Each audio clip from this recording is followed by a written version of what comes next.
The construction crew outside my window speaks Romanian and discussed breaking in tonight. They had no idea I understood every word of their plan. The scaffolding went up outside my apartment building on a Monday morning in late September.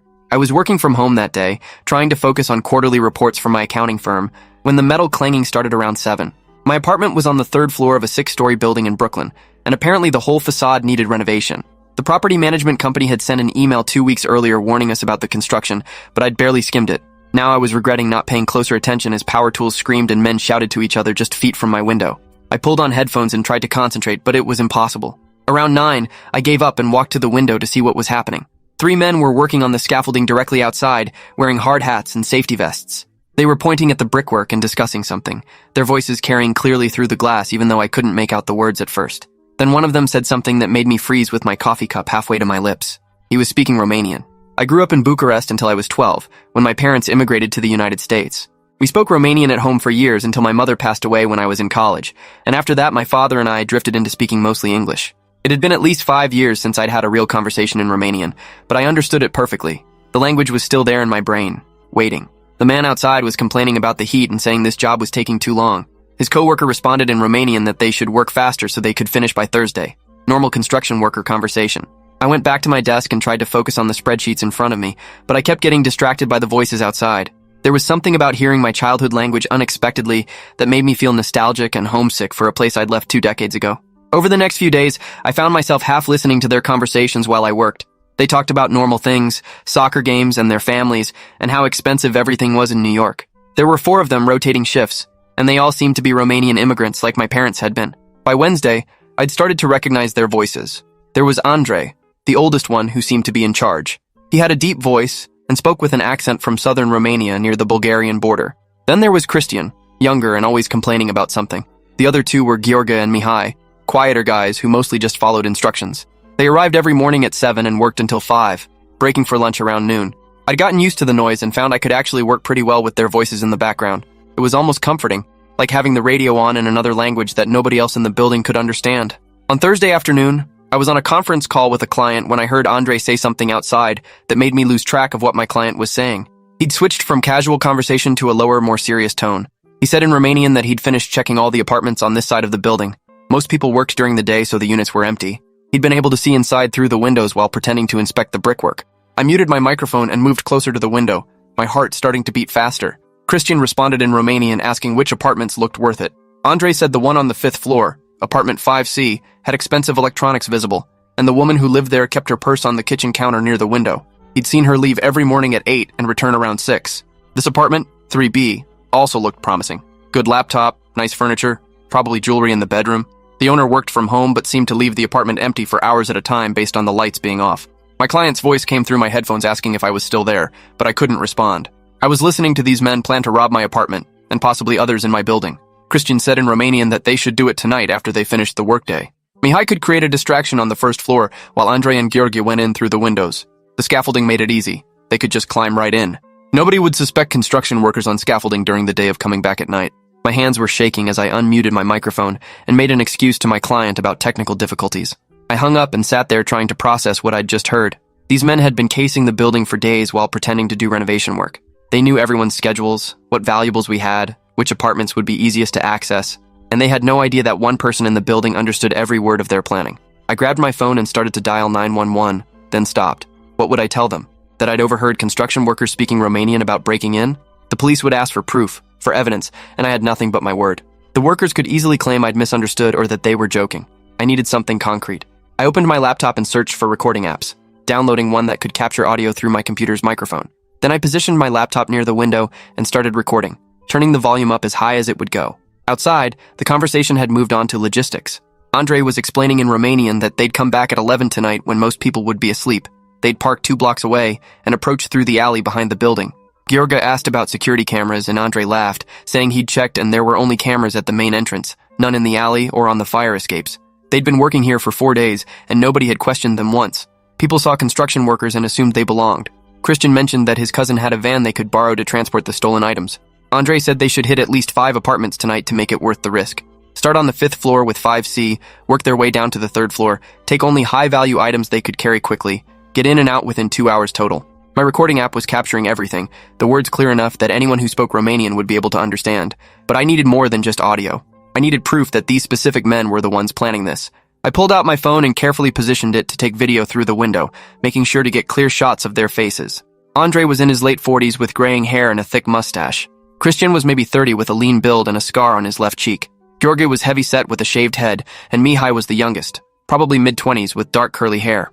I recorded them working for several minutes, getting clear footage of each man's face, while the audio from my laptop continued capturing their conversation in Romanian. They were discussing which windows had the weakest locks. Andre said most of the old windows in this building would pop open with just a screwdriver and a little pressure. He tested a few while pretending to inspect the frames. Christian asked about apartment 3B specifically, my apartment, and Andre said the bedroom window looked easiest. It faced the scaffolding directly and the lock was old. They could be in and out in 5 minutes. I watched him point directly at my bedroom window while explaining this to Christian, and my stomach turned. At 5, they packed up their tools and climbed down from the scaffolding. I watched them load their equipment into a white van with a construction company logo on the side. The company was called Apex Building Services, and I quickly wrote down the license plate number before they drove away. Then I sat down with my recordings and tried to figure out what to do next. I could take this to the police now, but I worried they wouldn't take it seriously until after the break-in actually happened. I could warn my neighbors, but how would I explain how I knew about the plan without revealing that I spoke Romanian? And if the workers found out someone understood them, they might just change their plans and target a different building. I decided to call the police non-emergency line and explain the situation. The dispatcher who answered sounded skeptical when I described what I'd overheard. She asked if I spoke Romanian, and I said yes, fluently. She asked if I had proof, and I explained about the recordings. There was a long pause before she said she'd send an officer to take my statement. Detective Michael Reeves showed up at my apartment 40 minutes later. He was a stocky man in his 50s with tired eyes who looked like he'd heard every possible story during his career. I invited him in and showed him the recordings playing the audio first. He listened carefully but didn't speak Romanian, so I had to translate. I explained that Andre was describing which apartments to target and when, that Christian was asking about logistics, that they were planning to come back tonight at 11. Reeves took notes, but I could see the doubt in his expression. He asked if I had video, and I showed him the footage I'd taken of the 4 men on the scaffolding. He wrote down their descriptions and the company name from the van. Then he asked the question I'd been dreading. How could he verify that my translation was accurate? I could be making up anything, and he wouldn't know the difference. I took a deep breath and explained my background, how I'd grown up in Romania and spoke the language natively. I offered to have someone else who spoke Romanian verify the translation. Reeves nodded slowly and said he'd look into the construction company and see if there were any red flags. He told me to keep my doors and windows locked tonight and call 911 immediately if I heard anything suspicious. I asked if they were going to stake out the building, and he said honestly that they didn't have the resources to station officers at every location where a crime might happen. They'd increase patrols in the area and respond quickly if called, but that was the best he could offer. After he left, I felt frustrated and scared. The police weren't taking this seriously enough, and tonight these men were going to break into my home and possibly hurt someone if they encountered resistance. I needed a better plan. I called my neighbor across the hall, an older woman named Dorothy who'd lived in the building for 30 years. I told her I'd overheard the construction workers planning to break into apartments tonight, and she needed to make sure her windows were locked. She asked how I'd overheard them, and I said I'd understood their language.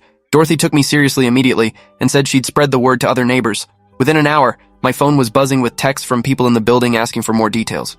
I created a group chat and explained what I knew without mentioning the specific apartments the workers had targeted. I said everyone should lock their windows, move valuables away from view, and consider staying somewhere else tonight if possible. Some people thought I was overreacting, but most took the warning seriously. The woman in 5C, whose apartment Andre had specifically mentioned, texted that she was going to stay with her sister in Manhattan tonight. By 8 that evening, at least half the building had made plans to be elsewhere or had taken extra security precautions. I pushed my heavy dresser in front of my bedroom window and made sure every lock in my apartment was secure. Then I set up my laptop and phone to record again, positioning them where they'd capture anyone trying to come through the window. I also called my father, who still lived in Queens, and told him what was happening. He insisted on driving over to stay with me, arriving around 9 with an overnight bag and a baseball bat. We sat in my living room with all the lights off, watching the street below and waiting. At 10:30, a dark blue van pulled up 2 blocks away and parked under a broken streetlight. I couldn't see the license plate, but I watched 4 figures get out and start walking toward our building through the shadows. My father gripped the baseball bat, and I had my phone ready with 911 already dialed. The figures reached the alley behind our building and disappeared from view. 5 minutes later, I heard the faint sound of metal scraping against metal. They were climbing the scaffolding. My father and I moved to the bedroom and positioned ourselves on either side of the window, out of sight. Through the gap in the curtains, I could see a dark shape moving up the scaffolding toward the 5th floor. They were starting with 5C like they'd planned, probably not knowing that apartment was empty now. We waited in silence, my heart pounding so hard I could hear it. Then came the sound of breaking glass from above us, muffled but distinct. They were inside 5C. I hit the call button on my phone and whispered to the 911 dispatcher that there was a break-in happening in my building. Multiple suspects, they'd come in through the scaffolding. The dispatcher said units were on the way and to stay hidden and quiet. We could hear movement above us, footsteps and scraping sounds as they searched the apartment. Then voices speaking Romanian, angry and confused because 5C was mostly empty. Andre was saying someone must have warned them. Christian said they should leave now before police showed up. But Andre said they'd come all this way and needed to hit at least one more apartment. They were coming down to the 3rd floor next, to my apartment. I texted the group chat that the suspects were inside the building and to stay quiet and hidden. Multiple people responded that they'd already called 911. The footsteps on the scaffolding were getting closer, right outside my bedroom window now. I could see Andre's face through the curtain, illuminated by a small flashlight he was holding. He examined the window lock and pulled out a screwdriver, starting to work it into the frame. My father raised the baseball bat and I held my phone up, recording everything. Andre pushed on the window, but it didn't budge because I'd wedged it shut with a wooden dowel. He pushed harder, grunting with effort, and the glass cracked slightly. That's when we heard the sirens. Multiple police cars approaching fast, their lights flashing red and blue. Andre swore in Romanian and shouted to the others to run. I heard scrambling on the scaffolding as they tried to climb down quickly. Through my window, I could see Andre losing his grip and grabbing frantically at the metal bars. He managed to catch himself and started climbing down faster. From the living room window, I watched police cars pull up in front of the building and officers jumping out. They were shouting commands and flashlights were sweeping across the scaffolding. 2 officers ran into the alley toward the back of the building where the suspects would be trying to escape. My father and I stayed hidden in the bedroom until we heard knocking on the apartment door and a voice calling out that it was the police. I ran to the door and looked through the peephole, seeing 2 uniformed officers. I opened the door and they immediately asked if we were okay. I said yes, and told them the suspects had tried to break in through my bedroom window, but ran when they heard sirens. One officer went to check the window while the other radioed for updates. We heard shouting from outside, and then another voice on the radio saying they had 3 suspects in custody in the alley. One had gotten away heading north on foot. The officer came back from my bedroom and said the window was damaged but intact, and there were clear marks where someone had tried to pry it open. Detective Reeves showed up 20 minutes later, looking less skeptical than he had that afternoon. He said they'd caught Andre, Christian, and Georgia trying to escape through the alley. All 3 had burglary tools on them, and Christian had been carrying a bag with items stolen from 5C, electronics and jewelry the previous tenant had left behind when moving out last month. Mihai was still at large, but they had his description and were searching the area. Reeves asked if I could identify the men they'd arrested, and I said yes. He showed me photos on his phone, and I confirmed it was definitely Andre, Christian, and Georgia from the construction crew. Then he asked if I'd be willing to testify about what I'd overheard them planning. I said absolutely, and showed him the new recordings I'd made tonight. We spent the next 2 hours going through everything I'd documented. The audio recordings from Thursday afternoon with clear discussions of their plan, the video footage of them pointing at specific windows, the new recordings from tonight. Reeves said with this evidence plus catching them in the act, they had an airtight case. He also said the construction company, Apex Building Services, was a front. The business registration was only 2 months old, and the address listed was a mailbox at a UPS store. The van they'd been driving was rented under a fake name. These men had probably done this before at other buildings around the city. The 4 of them would show up at a construction site, claim to be with a legitimate company, spend a few days casing the location, then return at night to rob the place. It was a sophisticated operation that had likely worked multiple times before. But this time, they'd made the mistake of speaking freely in Romanian outside the window of someone who understood every word. Over the next few days, the story spread through the building and then to local news. Reporters called asking for interviews about how I'd stopped a burglary ring by understanding the workers' language. I declined most of them, not wanting the attention, but the building management sent out a memo thanking me and warning all their properties to verify construction company credentials more carefully. Detective Reeves called a week later to say they'd caught Mihai trying to cross into Canada at the border. All 4 men were being charged with multiple counts of burglary, attempted burglary, and conspiracy. The DA's office was also investigating whether they could connect them to similar crimes at other buildings. Reeves said my testimony would be crucial at trial and asked if I'd be willing to work with a translator to ensure the recordings were professionally documented. I agreed and was connected with a certified court translator who specialized in Romanian. She listened to all my recordings and confirmed that my translations were accurate. She created official transcripts that would be admissible in court. The preliminary hearing happened in October, and I had to testify about what I'd overheard. Andre's defense attorney tried to argue that I might have misunderstood, or that his client was joking, but when they played the recordings with the certified translation, even the attorney couldn't deny what had been said. The judge ruled there was sufficient evidence for trial, and all 4 men were held without bail due to flight risk. Christian's attorney approached the DA about a plea deal, offering to testify against the others in exchange for reduced charges. He admitted they'd been running this scheme for 8 months across Brooklyn and Queens, hitting at least 15 different buildings. They'd stolen over $200,000 worth of property, and my building was supposed to be their last job before they disappeared back to Romania with the money. The trial for Andre, Georgia, and Mihai was scheduled for January. In the meantime, I tried to get back to normal life, but the incident had changed something in me. I found myself paying more attention to conversations happening around me in different languages, wondering what information I was missing by not understanding. I started taking Spanish classes at night, figuring it would be useful in New York. My father joked that I should work as a translator for the police, but honestly, the experience had been stressful enough that I had no desire to repeat it. The trial lasted 3 days and I testified on the second day. The prosecutor walked me through the recordings and I translated key passages for the jury. Andrei's attorney cross-examined me, suggesting I had a vendetta against Romanian immigrants, which was absurd given that I was Romanian myself. The jury saw through his tactics and the evidence was overwhelming. All 3 men were convicted on multiple counts. Georgi got 8 years, Mihai got 10, and Andrei got 15 because of his leadership role. Christian, who'd taken the plea deal, got 5 years and would be deported after serving his sentence. Dorothy from across the hall organized a building-wide dinner to celebrate the convictions and thank me for preventing what could have been a traumatic experience for everyone.